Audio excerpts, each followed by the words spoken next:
अभिभावक है, परीक्षा दिला भी देते हैं, पेपर आउट। आप देख रहे हैं अभी नीट का पेपर आउट हुआ है, पेपर आउट हो जा रहे हैं। आपकी सारी मेहनत जो आपने खूब मेहनत करके तैयारी की थी वो भी बेकार हो गया। ऐसी परिस्थिति में आपको क्या करना चाहिए? ऐसी परिस्थिति में तो हमें ये लगता है कि अत्यधिक मेहनत की आवश्यकता है, धन की भी आवश्यकता पड़ेगी। आपके पास शिक्षा भी हो गई, आपके पास धन भी हो गया है, लेकिन नरहौली जैसे कांड हो रहे हैं। क्यों हो रहे हैं? क्योंकि हमारी प्रशासन में पकड़ नहीं है, हमारी सत्ता में पकड़ नहीं है, इसीलिए तो हो रही है। आप समझदार हैं, तो हमें क्या करना है? पढ़ाई के साथ साथ, धन के साथ साथ हमें प्रशासन यानी नौकरी भी चाहिए और हमें सत्ता में पकड़ भी चाहिए। तो इस पे जरूर विचार करिएगा कि हमारा भला कैसे हो सकता है, और इसी पर सभी को मिलकर काम करना है।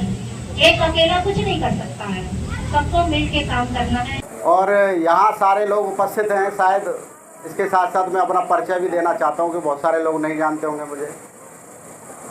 मेरा नाम हीरेंद्र कुमार है और मैं दिल्ली आयकर विभाग में सरकारी एक आयकर निरीक्षक पद पर पोस्टेड हूँ।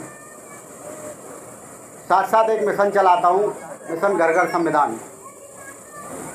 और मैं गांव-गांव जाकर, डोर टू डोर, घर घर में जाकर जो अभी नए बच्चे हैं पढ़ने लायक, जो पढ़ रहे हैं या समाज में काम कर चुके जो बुजुर्ग,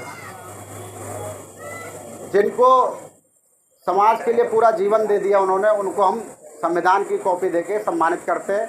और बच्चों को हम संविधान इसीलिए देते हैं कि वो आगे संविधान को पढ़े और संविधान में हमारे लिए क्या क्या अधिकार हैं उन सब चीज़ों को वो पढ़ के आगे बढ़ सके। इसी के साथ साथ यहाँ सभी सारे बच्चे, मेरे प्यारे बच्चे आए हुए हैं, उन सब के लिए हम एक एक किताब भी लेके आए हैं संविधान की। उन सारे बच्चों को एक एक किताब देंगे। तो ये तो मेरा परिचय था। बाकी इस प्रोग्राम में मेरे को आके बहुत अच्छा लगा। और एक छोटा सा मैसेज उन प्यारे बच्चों के लिए है जो यहाँ उपस्थित हैं, जिन्होंने अभी हाई स्कूल और इंटरमीडिएट में जो पास किया है, कि प्यारे बच्चों, बेटियाँ बैठी हैं, आप मैडम को देख सकते हैं। हमारी मैडम प्रधानाचार्य हैं, एक पूरे स्कूल को अकेली वो संभालती हैं, जिसमें हज़ारों बच्चे हैं और सैकड़ों टीचर हैं, और उसके साथ साथ समाज में सेवा देती हैं। और उनसे हमें प्रेरित होना चाहिए, उनसे हमें प्रेरणा लेनी चाहिए।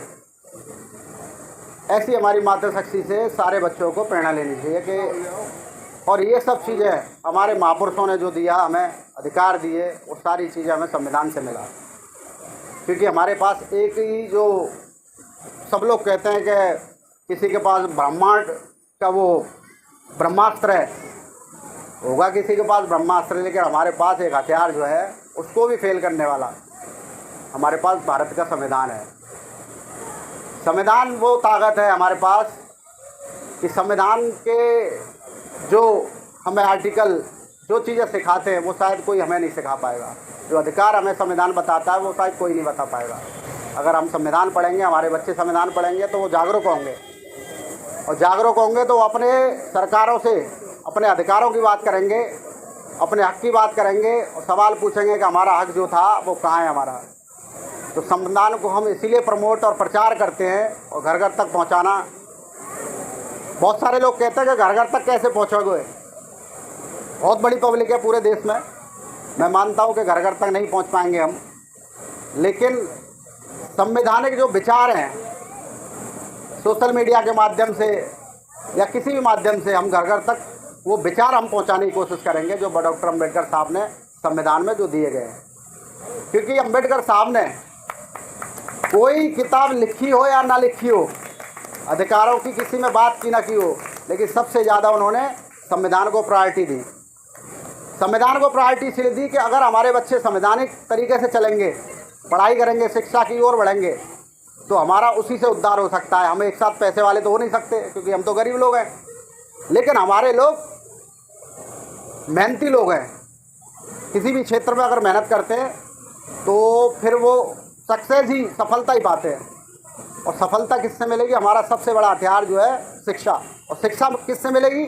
संविधान से। संविधान में हमें शिक्षा के लिए अधिकार दिए गए, बेटियों का अधिकार दिए गए।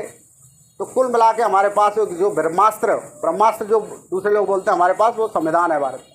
तो हमारे सभी बच्चों से मैं कहना चाहूँगा कि आज ये किताब हम वितरित करेंगे आपको, साथ साथ आपका सम्मान भी करेंगे। तो आप इस संविधान को पढ़ना, इसमें जो है हमारे लिए क्या क्या अधिकार हैं, बेटियों के लिए क्या क्या अधिकार हैं, किस तरीके से हम अपने फ्यूचर को जो है आगे बढ़ा सकते हैं, वो सारी चीज़ आप इसमें पढ़ना। और उन्हें मैं इस जो समिति के आयोजकों को बहुत बहुत उनका धन्यवाद करता हूँ, आभार व्यक्त करता हूँ कि मुझे यहाँ आपने मुख्य अतिथि के तौर पर आमंत्रित किया, क्योंकि मैं ऐसे प्रोग्राम में जाकर बहुत ही शुक्रगुजार हूँ कि मैं समाज का हिस्सा बना और डॉक्टर अम्बेडकर का अनुयायी हूँ बहुत बड़ा। जितने ही बच्चे 10वीं के बाद 12वीं में आएंगे, सभी बच्चों के लिए हम उनकी जो किताबें हैं उनकी व्यवस्था हम और हमारी टीम आपके लिए करेगी। ये हमारा आपसे वादा है। जितने ही बच्चे अच्छे अंकों से पास होंगे, पढ़ना चाहते हैं, वो भी हमसे संपर्क करें, क्योंकि हमारे पूरे ज़िले भर में, पूरे प्रदेश भर में बीमारी पाठशालाएँ चलती हैं। हम आर्थिक, सामाजिक हर प्रकार से उनको सहयोग करते हैं। और जितने भी बच्चे 10वीं का 11वीं में पढ़ना चाहते हैं वो हमसे संपर्क करें, उनको हम मुफ्त में फ्री बुक्स प्रोवाइड कराएंगे। इन्हीं शब्दों के साथ जय भीम, नमो बुद्धाय।